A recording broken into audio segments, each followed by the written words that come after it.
Hello, I'm teacher Farhan from Writers at Work.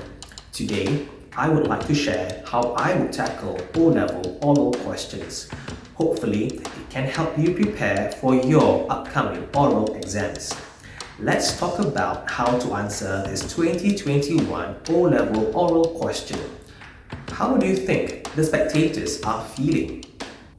It is clear from the spectators' boisterous cheers and facial expressions that they are extremely excited and thrilled to be watching the race. I even noticed a couple of children with their parents in the crowd clapping their hands as loudly as they could. The spectators' passion for the sport is also evident as they can be seen standing and craning their necks to watch the cyclists as they whizzed by. Actually, I would feel the same way if I were among the spectators.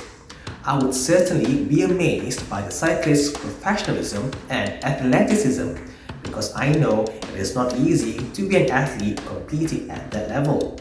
Just imagine the grueling months and even years of training in order to enter the competition.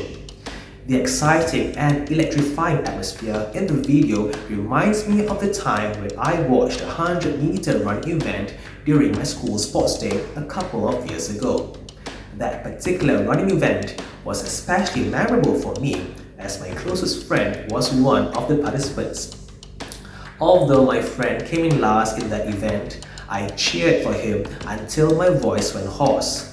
Probably, the spectators in the video went home with a croaky voice because of all the cheering.